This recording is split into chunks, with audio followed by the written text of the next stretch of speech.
Magandang araw po sa inyong lahat. Ito po si Joanna Marie Caliba at nagbabalita.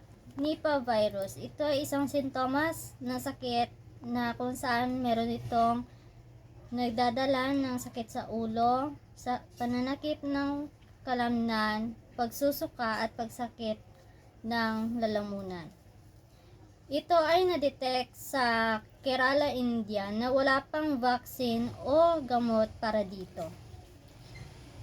Ngayong October 2 naman, nagkaroon ng tropical cyclone wind signal number 1 na kung saan ang Jenny ay merong intensify na nag-move sa northern westward wind na merong 39 to 61 kilometers per hour.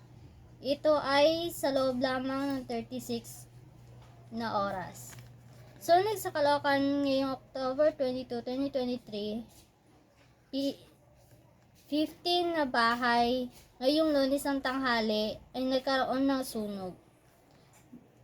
Matatagpuan ito sa 10th Avenue.